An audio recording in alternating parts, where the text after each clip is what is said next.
Selamat siang anak-anak. Pada siang hari ini kita akan belajar tentang vertebrata, melanjutkan pelajaran kita yang kemarin, yaitu tentang invertebrata. Ya. Nah, sekarang kita belajar tentang vertebrata. Vertebrata adalah hewan yang mempunyai tulang belakang. Ya. Jadi ini yang namanya vertebrata. Ini semua hewan-hewan yang sudah mempunyai tulang belakang. Vertebrata dibagi menjadi 5 kelompok, yaitu pertama Pisces. Nah, ini kelompok ikan. Nah, kita tahu semua ciri-ciri ikan, yaitu hidup di air, bernapas dengan insang, berkembang biak dengan bertelur, dan pembuahan di luar tubuh induk atau biasa juga disebut dengan eksternal. Ya. Nah, kemudian yang kelompok yang kedua adalah amfibia. Ya, amfibia ini disebut juga dengan golongan ini katak ya, katak atau salamander. Nah, ini dia hidup di air, nah bisa hidup juga di darat. Ya, kapan dia hidup di air? Pada saat dia masih kecil, dia hidup di air. Nah, tetapi pada saat dia sudah besar maupun dewasa, maka dia akan hidup di darat. Bernapas menggunakan paru-paru dan kulit yang lembab. Nah, kemudian perkembangbiakan dengan cara bertelur, dan pembuahan ada di luar tubuh induk, ya, atau di luar tubuh induk. Tadi sudah sebutkan, dia disebut dengan eksternal. Kemudian kelompok yang ketiga adalah reptilia. Nih, reptilia ini ciri-cirinya ditemukan di darat, kemudian tubuh ditutupi cangkang atau sisik, kemudian berkembang biak dengan ovipar atau ovovivipar. Ya, jadi reptilia ini ada yang dengan ovipar, ada dengan ovovivipar. Nah, kalau dia ovipar bertelur, ini banyak contohnya ya. Misalnya yang bertelur itu kita sudah pernah belajar dari SD atau dari sebelumnya, bisa cicak.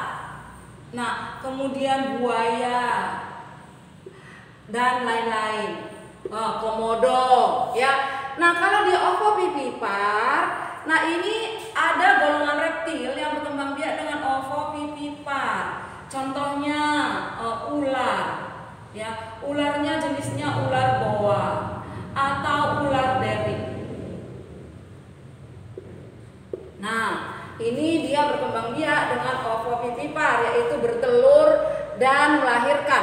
Nah, ovovivipar ini beda ya anak-anak ya dengan ovipar atau dengan vivipar. Nah, kalian sudah tahu perbedaannya di kelas sebelumnya. Nah, kemudian yang keempat adalah golongan Aves. Aves ini burung. Nah, ciri-cirinya dia mempunyai sayap, kemudian tubuh ditutupi bulu, berkembang biak dengan bertelur, bernapas dengan menggunakan paru-paru atau pundi-pundi udara. Kapan dia menggunakan paru-paru anak-anak?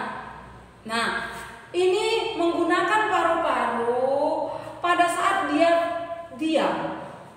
Ya, pada saat dia diam dan terbang. Nah, kapan dia menggunakan pundi-pundi udara? Nih, kalian harus tahu ya.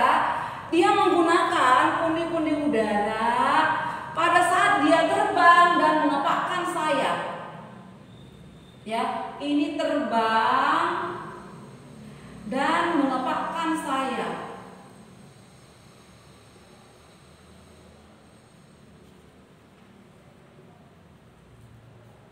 Jadi, kalaupun burung sedang terbang, tapi dia tidak mengepakkan sayapnya, maka dia masih bernapas dengan menggunakan paru-parunya. Tetapi pada saat dia terbang di udara dan mengepakkan sayapnya, maka dia akan menggunakan pundi-pundi udara yang ada di tubuhnya. Jadi anak-anak, kalian sudah tahu kapan burung menggunakan paru-paru dan kapan menggunakan pundi-pundi udara. Nah, kemudian dia yang reptilia, aves, mamalia, ini dia tadi pembuahannya di dalam tubuh. Jadi ingat ya, pembuahan reptilia ini ada di dalam tubuh atau disebut juga dengan internal. Nah, sama dengan aves. Aves atau golongan burung juga pembuahan secara internal, ya, pembuahan internal. Nah, berarti dia pembuahannya ada di dalam tubuh induk. Nah, yang terakhir ini adalah golongan mamalia. Ciri-cirinya, tubuh ini ditutupi oleh rambut. Jadi kita sering sekali salah kalau mamalia, kita selalu bilang bulu, ya. Tetapi mulai sekarang anak-anak diperbaiki. Kalau golongan mamalia itu tubuh ditutupi oleh rambut. Kemudian punya kelenjar mamae atau kelenjar susu, karena dia akan berkembang biak dengan cara melahirkan. Yang berkembang biak dengan cara melahirkan pasti akan menyusui anaknya, ya, kecuali platypus ya anak-anak ya. Platypus dia hewan yang beda dari hewan yang lain. Dia bertelur tapi menyusui anaknya. Nah, itu kalau platypus. Tetapi kalau dia mamalia, dia melahirkan dan menyusui anaknya. Kemudian berkembang biak secara vivivar tadi, perkembangbiakannya itu secara internal, yaitu di dalam tubuh induk.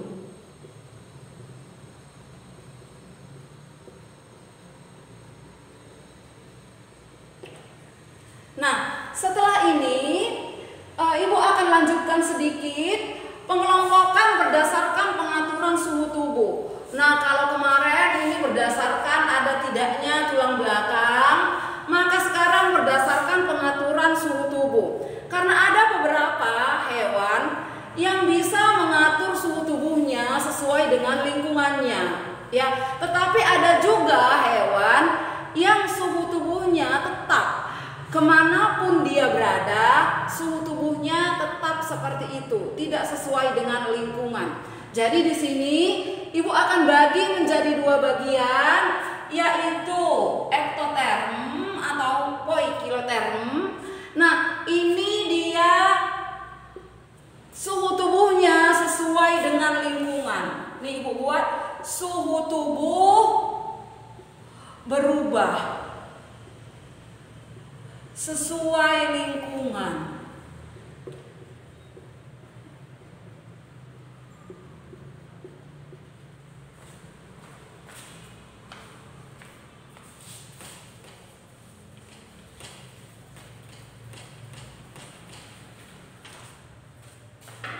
Ya, suhu tubuh berubah sesuai dengan lingkungannya. Nah, contohnya apa anak-anak yang bisa mengubah suhu tubuhnya? Nih contohnya tadi kita udah masuk ke yang namanya amfibia atau katak. Nah, karena dia tadi hidup di dua tempat, ya, bisa di darat maupun di air, maka dia bisa mengubah suhu tubuh. Ya, kalau dia di air, maka suhu tubuhnya akan berubah sesuai dengan suhu yang di air. Kalau dia di darat, maka suhu tubuhnya akan sesuai dengan suhu yang ada di darat. Jadi ini contohnya katak. Ya, nah ini namanya ektoterm atau poikiloterm. Nah, jadi sekarang yang kedua yaitu endoterm. Nih endoterm Ibu buat di sini nih. Ya, endoterm atau homoterm ini suhu tubuh tetap. Suhu tubuh tetap. Nah, bagaimana yang dikatakan dengan suhu tubuh tetap? Nah, contohnya Ibu buat anjing. Anjing kadang-kadang kalau dia kepanasan ada juga yang turun ke air, atau tanpa sengaja jatuh ke air. Nah, kalau dia jatuh ke air, itu suhu tubuhnya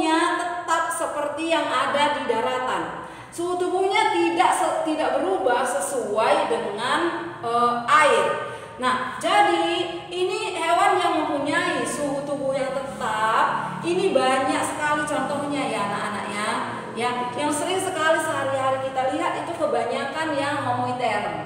Ya, yang suhu tubuhnya tetap. Contohnya anjing. Ya, kucing. Gajah.